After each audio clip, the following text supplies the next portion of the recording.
વિદ્યાર્થી મિત્રો નમસ્તે, જય શ્રી સ્વામિનારાયણ. મધ્યવર્તી સ્થિતિમાન 11 આંકડાશાસ્ત્ર વિષયની અંદર આપણે ચેપ્ટર આગળ વધી રહ્યા છીએ. લાસ્ટમાં આપણે 3.1 અને 3.2 એ પૂર્ણ કર્યું છે, એટલે કે મધ્યક, મિશ્ર મધ્યક અને ભારિત મધ્યક, આટલું આપણે પૂર્ણ કર્યું છે. હવે સ્વાધ્યાય 3.3 એટલે કે ગુણોત્તર મધ્યક એ ભણવા માટે જઈ રહ્યા છીએ. ગુણોત્તર મધ્યક એટલે શું? નાની એવી માહિતી આપણે મેળવીએ કે ગુણોત્તર મધ્યક એટલે જેટલી માહિતી, જેટલા અવલોકનોનો મધ્યક આપણે કીધો હોય એમનો ગુણાકાર અને એનું વર્ગમૂળ, ઘનમૂળ, ચતુર્થમૂળ, ઇટીસી વગેરે.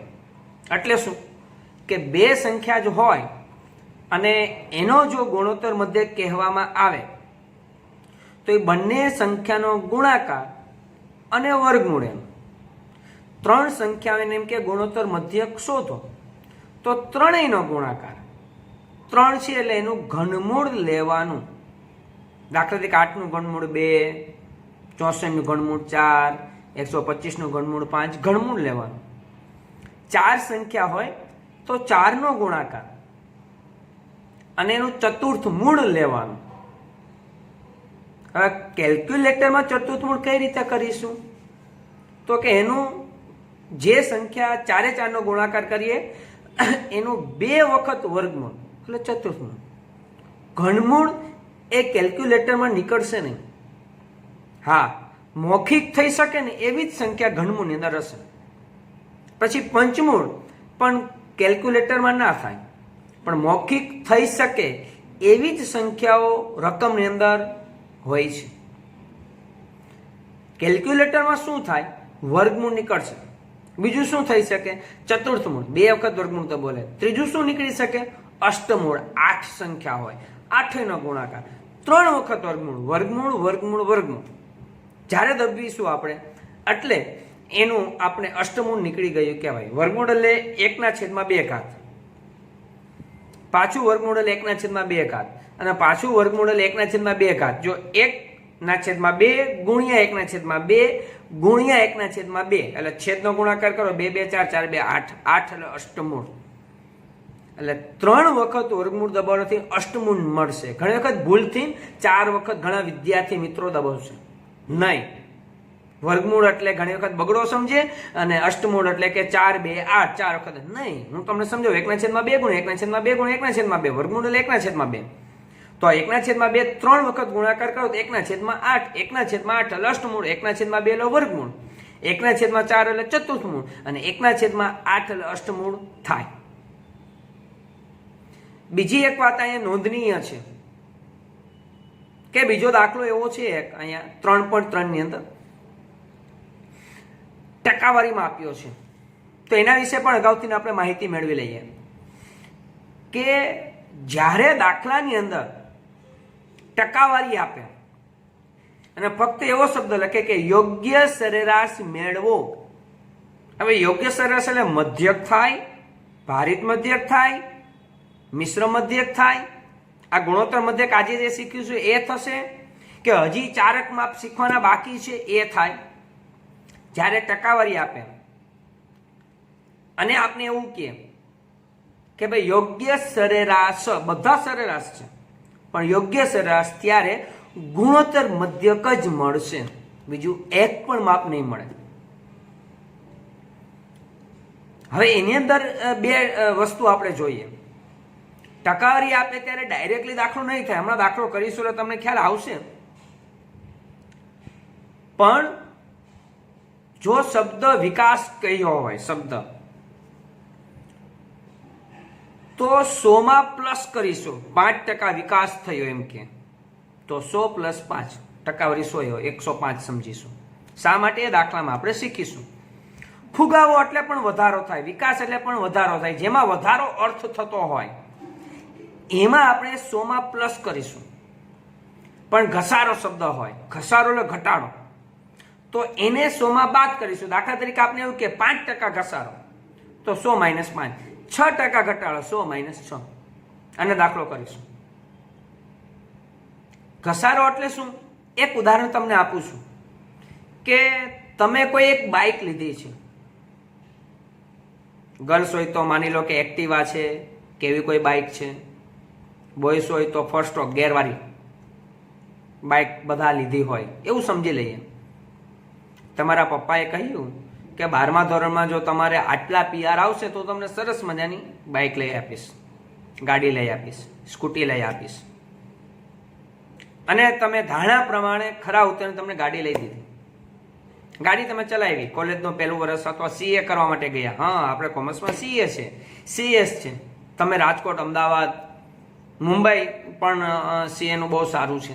એની પણ માહિતી આપણે ક્યારેક મેળવીશું કે આપણે કોમર્સની અંદર સીએ માટે, સીએસ માટે કે બીજા ક્યાંક કોર્સિસ છે અને એમાં આપને શું બેનિફિટ છે એ પણ માહિતી ક્યારેક પછી મેળવીશું.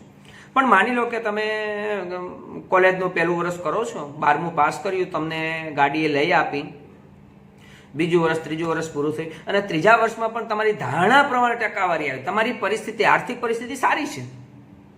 તમે તમારા પપ્પાને કહ્યું, પપ્પા હવે આ ગાડી મને ગમતી નથી, પણ પેલી જે નવી બાઇક બહાર પડી છે, માર્કેટમાં મુકાઈ છે, એ મારે ગાડી લેવી છે. તમારા પપ્પા હા પાડે છે, લઈ આપે છે. તો આ જૂની ગાડીનું શું?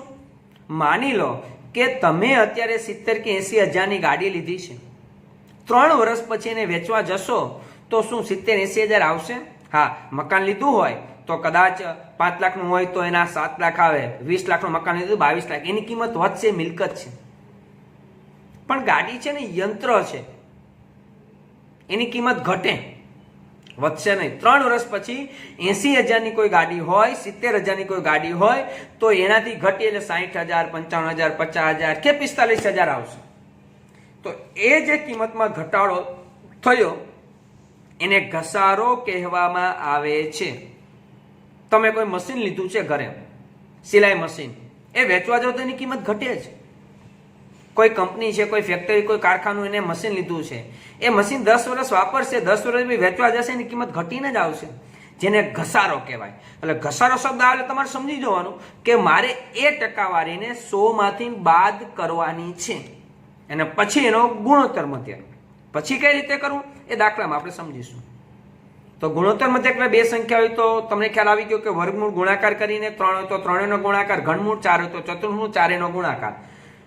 એવી જ રીતના આપણે દાખલા આગળ ભણીએ. સ્વાધ્યાય 3.3. સ્વાધ્યાય 3.3 એનો દાખલો પહેલો.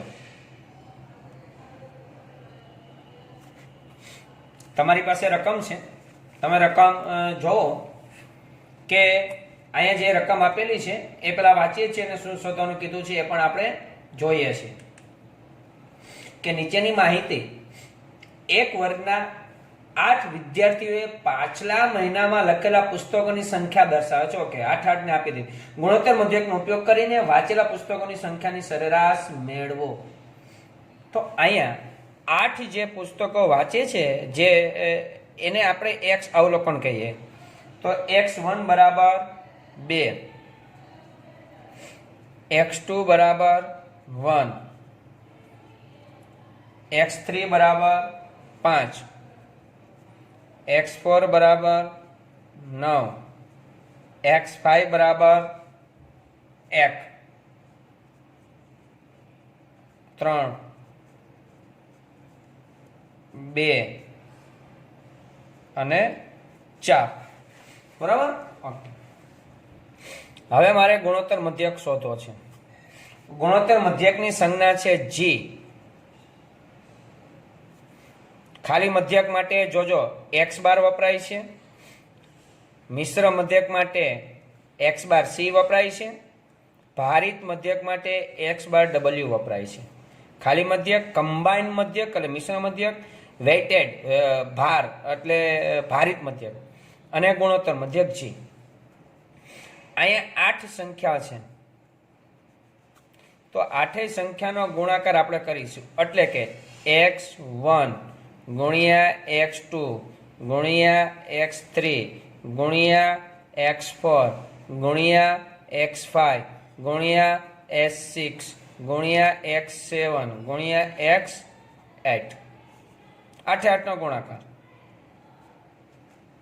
હવે એ જે 8 સંખ્યા છે એ 8 અહીંયા આપણે લખીએ જેમ એ ઉપર લખી છે 2 ગુણ્યા 1 ગુણ્યા 5 ગુણ્યા 9 ગુણ્યા 1 ગુણ્યા 3 ગુણ્યા 2 ગુણ્યા 4 એ બધાનો કેલ્સીમાં આપણે ગુણાકાર કરીશું 8 સંખ્યા છે એટલે અહીં અષ્ટમૂળ એટલે આટલો મૂકવો પડશે 8 સંખ્યા છે એટલે અષ્ટમૂળ આટલો ખાલી વર્ગમૂળ નહીં હવે 8 નો આપણે ગુણાકાર કરીએ તો અહીં ગુણાકાર આવશે 2160 2160 હવે આપણે કઈ રીતે કરીશું 2160 કેલ્સીમાં આપણે ખાસ ધ્યાન રાખીશું 2160 બરાબર દેખાતું હશે તમને કે 2160 હવે વર્ગમૂળ નિશાની મારે અહીંયા છે કદાચ તમારે સ્વિચ બીજા પણ હોઈ શકે છે આ લાઈનમાં પણ ઘણી વખત જોવા મળે છે તો અષ્ટમૂળ એટલે 3 વખત વર્ગમૂળ દબી દેવાનું 1 આ 2 અને આ 3 વખત પોઈન્ટ પછી 2 આગળ 2.61 પછી 0 છે એટલે આપણો જવાબ 2.61 આવશે તો અહીંયા જવાબ આવશે આપણો 2.61 વર્ગમૂળ આપણે કેટલી વખત દબાવવાનું છે 3 વખત અષ્ટમૂળ એટલે આ આપણે ખાસ યાદ રાખીશું આ આપણો ગુણોત્તર મધ્ય હવે આવો દાખલો પરીક્ષામાં પૂછાઈ લો આમાં કશું છે નહીં હવે દાખલા નંબર 2 બીજા દાખલા રકમ છે એક મશીનની કિંમતમાં તેના પહેલા 4 વર્ષમાં અનુક્રમે 10%, 7%, 5% અને 2% દરે ઘસારો થાય છે જો ઘસારો આવ્યો ઘસારો એટલે કિંમત ઘટશે અને ટકાવારી છે તો ઘસારાની સરેરાશ યોગ્ય રીતે શોધો ટકાવારી આપેલા આપણે વાત કરી હતી કે ભાઈ ટકાવારી આપે ને એટલે ગુણોત્તર મધ્યક જ શોધવાનું હોય તો અહીંયા મારે શું કરવું પડશે કે ટકાવારી છે અને ઘસારો છે એટલે 100 માંથી બાદ થશે તો મારે x1 એટલે શું ધ્યાનમાં લેવાનો કે x1 એટલે 100 માઇનસ કેટલા ટકા આપણે કીધા હતા તો કે 10% એટલે માઇનસ 100 એટલે કેટલા આવશે 90 પછી x2 બરાબર 100 માઇનસ કેટલા ટકા કીધા છે 7 માઇનસ 7 કરો એટલે કેટલા થશે 3 પછી x4 બરાબર 100 માઇનસ કેટલા ટકા આપણે કીધા છે 5 100 માઇનસ 5 કરીશું એટલે કેટલા આવશે 95 x5 બરાબર 100 માઇનસ કેટલા કરીશું આપણે તો કેટલા ટકા કીધા હતા આપણે 2% છે ઘસારો લાસ્ટમાં એટલે કે 98 બરાબર તો હવે આપણે ઘસારાની સરેરાશ શોધવી છે એટલે કે ગુણોત્તર મધ્યક શોધવું છે તો આપણે લખીશું કે ગુણોત્તર મધ્યક g બરાબર હવે 4 સંખ્યા છે એટલે ચતુર્થમૂળ ચોગણો અને વર્ગમૂળની નિશાની ટૂંકમાં 4 સંખ્યા કઈ આ જે છે 90 ગુણ્યા 93 ગુણ્યા 95 અને એને ગુણ્યા 98 બરાબર હવે એ 4 નો આપણે ગુણાકાર કરીશું 4 નો ગુણાકાર કેલ્સીમાં કરીએ આપણે એટલે આપણો ગુણાકાર આવશે 77 92 47 00 હવે ચતુર્થમૂળ એટલે વર્ગમૂળની નિશાની 2 વખત દબાવવાની અષ્ટમૂળ એટલે 3 વખત ચતુર્થમૂળ એટલે 2 વખત તમે કેલ્સીમાં દબાવશો એટલે તમારે આવશે પોઈન્ટના નિયમ પ્રમાણે 93.95 બરાબર તો આ આપણો જી છે પણ મેઇન જવાબ આ નથી આપણો જો શરૂઆતમાં આપણે 100 માંથી બાદ કર્યા હતા ને તો જે જવાબ આવે ને એને 100 માંથી બાદ કરવાનો તો આપણે લખવાનું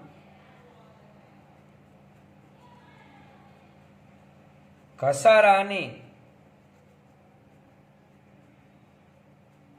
સરેરાશ બરાબર 100 માઇનસ 93.95 બરાબર તો એ બાદ કરીએ તો આપણે કેટલો આવશે 6.05 અને રકમ ટકાવારીમાં તેની ટકાવારી લખવી પડશે એટલે 6.05% બરાબર ચાલો હવે દાખલા નંબર 3 ભણીએ એટલે સ્વાધ્યાય 3.3 ફિનિશ થાય ચાલો એ છે ત્રીજી રકમ છે એક ટેક્સીએ સોમવારે 15 કિલોમીટર મંગળવારે 254 કિલોમીટર પ્રવાસ કર્યો છે તો આ 2 દિવસોમાં પ્રવાસ કરેલા અંતરની સરેરાશ ગુણોત્તર મધ્યકનો ઉપયોગ કરીને મેળવો. ઓકે, x1 બરાબર કેટલા કિલોમીટર? 15. x2 બરાબર કેટલા કિલોમીટર? 254. ઓકે, ચાલો હવે ગુણોત્તર મધ્યક આપણે શોધવો છે. તો ગુણોત્તર મધ્યક આપણે લખીશું કે ભાઈ g બરાબર બે જ સંખ્યા છે એટલે ઓનલી વર્ગમૂળની નિશાની કે 15 ગુણ્યા 254. બરાબર, ચાલો અથવા x1 ગુણ્યા x2 કરીને પછી આપણે સંખ્યા લખીશું. 15 ગુણ્યા 254 આપણે કરીએ એટલે કેલ્સીની અંદર આપણે ગુણાકાર આવશે 3810. 3810 નું વર્ગમૂળ એક જ વખત વર્ગમૂળ નિશાની દબાવવાની એટલે 61.73 પોઈન્ટના નિયમ પ્રમાણે 2 જ આંકડા લેવાના હોય. આ આપણો ગુણોત્તર મધ્યક થશે. સ્વાધ્યાય 3.3 અહીંયા પૂરું થાય છે. હવે 3.4 માટે આજે ફક્ત સૂત્ર ભણીશું વિદ્યાર્થી મિત્રો, ખાસ આપણે ધ્યાન રાખીશું. બરાબર, સ્વાધ્યાય 3.4 ના સૂત્ર, એની સમજૂતી. 3.4 ની અંદર છે ને 4 ટોપિક ભણવાના છે. એક છે મધ્યસ્થ, બીજું છે ચતુર્થક, ત્રીજું છે દશાશક અને ચોથું છે શતાશક. મધ્યસ્થની સંજ્ઞા છે m, ચતુર્થકની સંજ્ઞા છે q, દશાશકની સંજ્ઞા છે d અને શતાશકની સંજ્ઞા છે p. હવે મધ્યસ્થ તો એક જ હોય પણ ચતુર્થક 3 હોય, દશાશક 9 હોય અને શતાશક 99 હોય. મધ્યસ્થ છે ને, જો દાખલા તરીકે આપણે સમજીએ ખાસ કે અવલોકન છે, મેં ચડતા ક્રમમાં ગોઠવા નાનેથી માંડીને મોટે સુધી કે 2, 5, 15, 20, 25, 27 ડોટ ડોટ ડોટ ડોટ દાખલા તરીકે 500, 1000 જે કાંઈ હોય ચડતા ક્રમમાં અવલોકન ગોઠવી દીધા. તો મધ્યસ્થ આપેલી માહિતીના સરખા 2 ભાગ કરેલા, વચ્ચે જ મધ્યસ્થ હોય. 50% આ બાજુ ને 50% આ બાજુ, વચ્ચે મધ્યસ્થ હોય. એટલે મધ્યસ્થ એક જ હોય, અહીં એકડો લખ્યો છે. પણ ભાગ કેટલા પડે મધ્યસ્થ? 2. ચતુર્થક બરાબર 3 હોય એટલે કે ચતુર્થક એટલે q અને q1, અહીંયા q2 અને અહીંયા q3. એટલે ભાગ 4 પડે. જો 1 ભાગ, આ 2 ભાગ, 3 ભાગ, 4 ભાગ. બરાબર, એટલે ચતુર્થક નામ જ છે, ભાગ 4 પાડશે પણ હોય 3, q1, q2, q3, કારણ કે 3 થી 4 ભાગ પડી જાય છે. બરાબર, એટલે q1, q2, q3. q2 exact જ્યાં મધ્યસ્થ હોય ત્યાં જ q2 હશે. બરાબર, હવે છે દશાશક એટલે 9 હોય પણ અહીંયા આપણે નોંધીશું ને એ આડાવડા હશે, પણ એક D5 કરીને જે હશે ને 5મો દશાંશ એ અહીં વચ્ચે જ હશે. એની પેલા 4 હશે ને એના પછી 4 હશે. કુલ 9 પણ ભાગ 10 પાડશે. આની જેમ કેમ 1, 2 અને 3 છે ભાગ 4, એમ દશાશક એટલે ભાગ તો 10 જ પાડશે, પણ 9મો તમે જ્યારે અહીં D9 શોધીશો ત્યારે 10મો ટુકડો થઈ ગયો હશે, 10મો ભાગ બની ગયો હશે. શતાશક તો અહીંયા એક્ઝેક્ટ P25 જ હશે, અહીં એક્ઝેક્ટ P50 હશે અને અહીં એક્ઝેક્ટ P75. શતાશક એટલે ભાગ 100 કરશે પણ હોય 99, અહીં ક્યાંક 99 હશે લાસ્ટમાં, પણ જે ફિક્સ છે એ મેં તમને લખી આપ્યા છે. એનો મતલબ શું થયો કે Q1 એટલો જ જવાબ P25, મધ્યસ્થ બરાબર Q2 બરાબર D5 બરાબર P50, જવાબ એટલો જ, અને Q3 અને એટલો જ જવાબ P75. બરાબર, તો આની સમજૂતી જે 3.4 ની અંદર આપણે શીખવાનું છે. હવે એના સૂત્ર ભણીશું. જરૂરી સૂત્ર સ્વાધ્યાય 3.4 માટેના.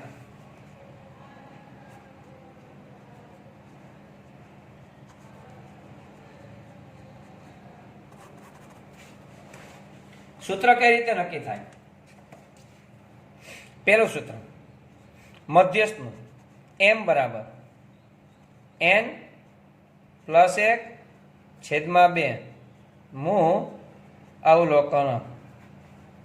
બરાબર, આ ક્યારે આવશે એ બ્રેકેટમાં લખું છું.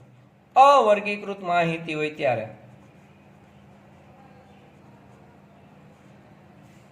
બીજું મધ્યસ્થનું જ સૂત્ર n/2 મૂ અવલોકન, અને બીજું સૂત્ર એમાં ને એમાં એલ વાળું સૂત્ર તમે 10મા ધોરણમાં ભણી ચૂક્યા છો.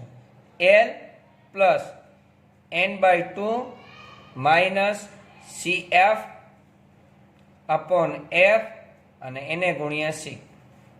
આ બે સૂત્ર ક્યારે આવશે?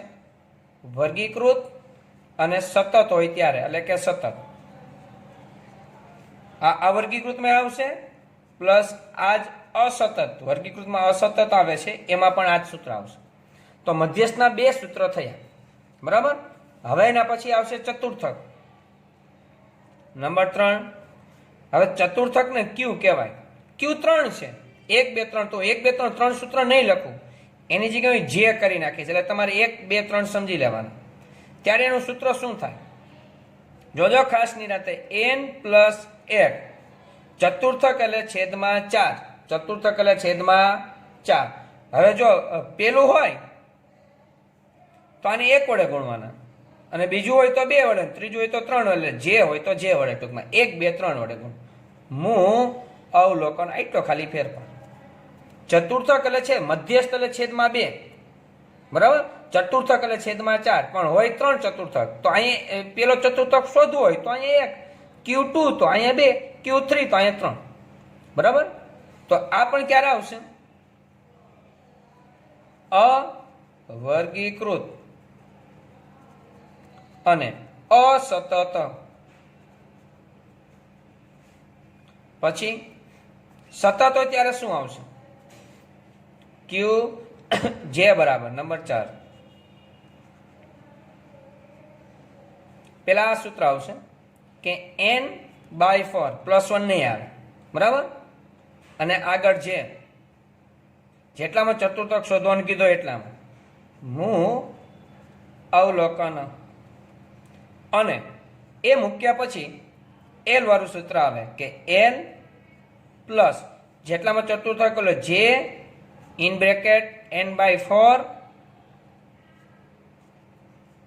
માઇનસ CF અપોન F ગુણ્યા C. આ બે સૂત્રો ક્યારે લખવાના છે આપણે? તો કે સતત આવૃત્તિ વિતરણ જ્યારે હોય ત્યારે. તમે જોઈ શકો છો આ એલ વાળા બંને સૂત્રો સરખા છે, ફક્ત n/2, કારણ કે આનું સૂત્ર n/2 હતું, અહીંયા જે n/4 તો અહીંયા જે n/4 હતું, એટલા માટે. બાકી બધું સેમ છે, તમે જોઈ શકો છો. એ જ રીતે દશાંશકનું નંબર 5. દશાંશક એટલે ડી, પણ દશાંશક ન હોય એટલે 1 2 3 4 5 6 7 8 9 એટલે ડી જે બરાબર. તો અહીંયા આવશે n. દશાંશક એટલે છેદમાં 10, પણ 10 સુધી એટલે 9 સુધી, એટલે જે 1 2 3 4 5 6 7 8 9. મૂ અવલોકન. આ સૂત્ર ક્યારે આવશે? અવર્ગીકૃત અને સતતમાં. અવર્ગીકૃત અને અસતત. પછી છઠ્ઠું સૂત્ર વર્ગીકૃત હોય ત્યારે, સતત હોય ત્યારે ડી જે બરાબર અહીંયા જે ઇન બ્રેકેટ n/10, સોરી અહીંયા +1 આવશે ને, અવર્ગીકૃત છે. અહીંયા ડાયરેક્ટ n/10 મૂ અવલોકન, અને પછી એલ વાળું સૂત્ર ડી જે બરાબર એલ પ્લસ જે છે n/10 minus CF upon F અને એને ગુણ્યા C. આ બે સૂત્ર ક્યારે લખવાના થશે?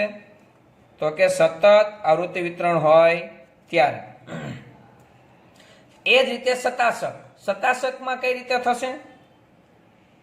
સાતમું સૂત્ર, સતાશકની સંજ્ઞા P છે, અને અહીં P જે, અને અહીં જે n+1. સતાશક એટલે 100 એટલે ભાગ્યા 100, ચતુર્થક એટલે છેદમાં 4, દશાંશક એટલે છેદમાં 10, સતાશક એટલે છેદમાં 100. આટલો જ ફેરફાર. મધ્યસ્થ એટલે છેદમાં 2, ચતુર્થક એટલે છેદમાં 4, દશાશક એટલે છેદમાં 10 અને શતાશક એટલે છેદમાં 100. મૂળ અવલોકન આ ક્યારે થાય? અવર્ગીકૃત અને અસતત. 8મું સૂત્ર પી જે, તો અહીંયા આવશે જે, પેલા લખવું પડશે n/100 મૂળ અવલોકન, અને પછી આવશે પી જે એલ વાળું સૂત્ર, એલ પ્લસ જે n/100 minus CF upon F અને એને ગુણ્યા C, સતત હોય ત્યારે. એટલે આટલું આપણે જોવાનું. એટલે આ 8 સૂત્ર થયા. હવે એના પછી સૂત્ર છે એ ક્યાં છે? હમણાં જે મેં તમને કીધું રીતે કે ટૂંકા દાખલાની અંદર કોના કોના જવાબ સરખા આવી શકે, તો હું અહીંયા નોંધું છું. 8 પછી 9 નંબર ઉપર તમારે શું નોંધવાનું છે કે ભાઈ Q1 જવાબ જેટલો છે ને એટલો જ P25 નો છે, બરાબર. પછી મધ્યસ્થનો જેટલો છે એટલો જ Q2 નો છે, એટલો જ D5 નો છે અને એટલો જ P50 નો છે, બરાબર. અને એ જ રીતે Q3 નો જવાબ જેટલો છે એટલો જ P75 નો છે.